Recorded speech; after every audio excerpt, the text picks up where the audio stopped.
Hello again, hope you're all doing well.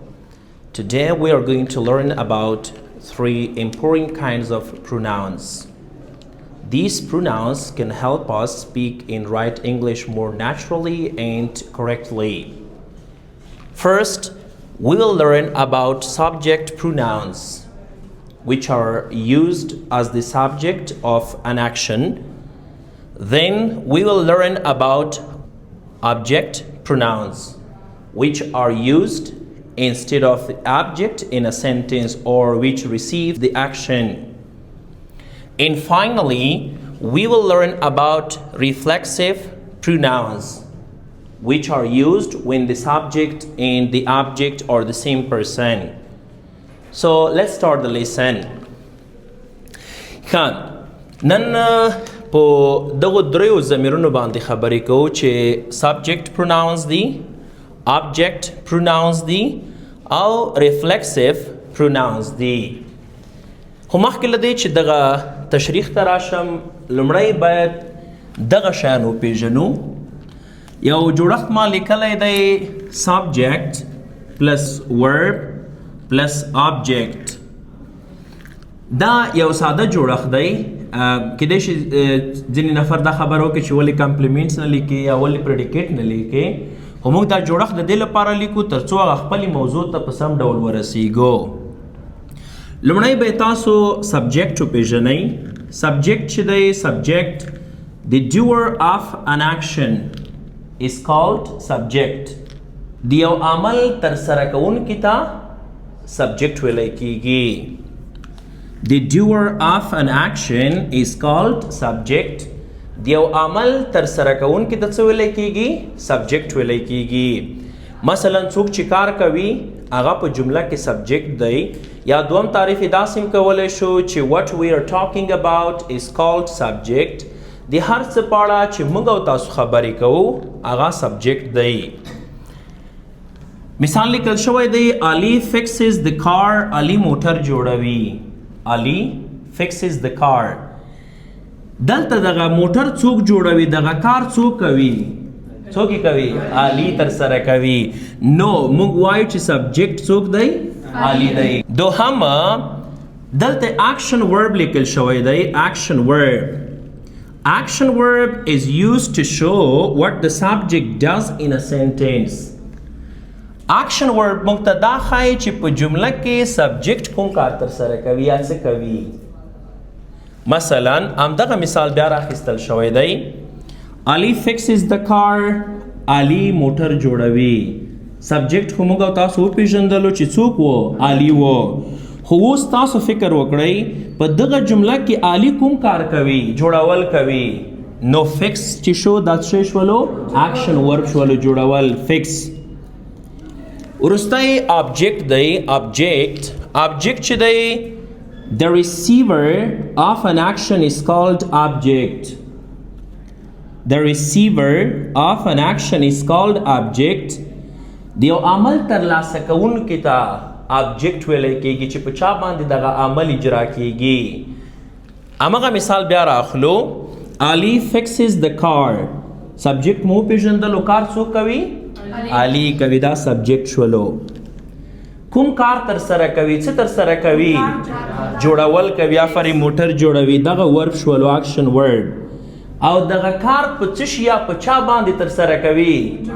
په موټر باندې. دا څه شولو؟ ابجیکټ شولو. نو په دې هیله چې دغه درې شیان مو زده کړي وي. سبجیکټ چاته ویلی کیږي؟ څوک چې عمل ترسره کوي. ورب څه شي ته ویلی کیږي؟ هغه څه چې سبجیکټ ترسره کوي. او ابجیکټ هغه څوک یا هغه څه دی په کوم باندې چې کار ترسره کیږي. پروناون معنا ضمیر. خپله دا د نوم نه پته لګیږي، یعنی د نوم پر ځای پروناون. Pronoun is used instead of a noun in a sentence. Pronoun په جمله کې د اسم پر ځای استعمالیږي چې هغه د اسم د تکرار مخنیوی وکړي.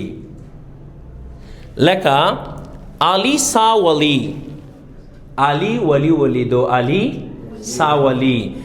اوس دلته دوه نمونه دي، یو Ali دی او بل ولی دی. که په دې جمله کې د آلی او ولی پر ځای زه کوم څه استعمالوم دا به څه شی وي پروناون به وي پروناون به وي لکه he saw him هغه دی ولیدو یو پروناون چې دی هی شولو او بل هم شولو خو دلته پوښتنه دا پیدا کیږي ممکن تاسو کوم زده کوونکي سره دا پوښتنه وي چې عالم یو نارینه نوم و او ولی هم یو نارینه نوم و ولی تا د علی پر ځای هی استعمال کړ او د ولی پر ځای د هم استعمال کړ نو په دغه ځای کې اوس موږ او تاسو دا درې ډوله پروناون پیژنو چې یو سبجیکټ پروناون دی او بل ابجیکټ پروناونز دی او بل ریفلیکسیو پروناونز دی مخکې مې په پیل کې تعریفونه وکړل Subject pronouns are used instead of a subject of an action. Subject pronouns چې دی دا په جمله کې د سبجیکټ پر ځای استعمالیږي یعنی د یو عمل چې کوم سبجیکټ وي دغه پر ځای کارول کیږي. Object pronouns به هم تعریف کړ چې object pronouns are used instead of an object in a sentence. یعنی په جمله کې د چیش پر ځای کاریږي د ابجیکټ پر ځای کاریږي په چا باندې یا په کوم څه باندې چې کار شوی وي دغه پر ځای موږ او تاسو استعمالوو ریفلیکسیو پروناونز هم تعریف کړل ریفلیکسیو پروناونز تعریف مو داسې وکړ چې they are used when the subject in the object are the same person هغه وخت کاریږي کله چې د جملې سبجیکټ او ابجیکټ عین کس وي مثلا کار ما کړی دی په خپل ځان باندې می کړی وي یا کار د کړی دی په خپل ځان باندې تر سره کړی وي خدا ټول لیکل شوی دی سبجیکټ پروناونز چې دی ودانی دی I he she you they we it ابجیکټ پروناونز چې دی دا هم ودانی دی د I پر ځای په ابجیکټ کې می استعمالیږي د he پر ځای him د شی پر ځای هر د یو پر ځای یو د دې پر ځای دیم د وی پر ځای آس او د ایټ پر ځای خپل ایټ بیا ریفلیکسیو پروناونز دا هم ودانی دي myself himself herself yourself یا که د پلورل لپاره کارو yourselves themselves ourselves itself اوس راځو ګورئ یو بل شي ته مو ډېر فکر وي دا هم په ابجیکټ کې کارول کیږي خو مهمه دا دی چې سبجیکټ پروناونز او ابجیکټ پروناونز کوم وخت په جمله کې استعمالیږي هغه وخت کله چې د جملې سبجیکټ او ابجیکټ مختلف کسان وي بیا چې څوک کار کوي دغه پر ځای به دغه پروناون کاروي او د چا باندې چې کار یا عمل تر سره کیږي دغه پر ځای دغه پروناون بیا سبجیکټ او ریفلیکسیو پروناونز کله په یو جمله کې کاریږي هغه وخت چې کله د جملې سبجیکټ او ابجیکټ عین کس وي مختلف کسان نه وي د دې لپاره چې په دې درس ښه پوه شئ ما یو مثال لیکلی دی ما هغه ولیدو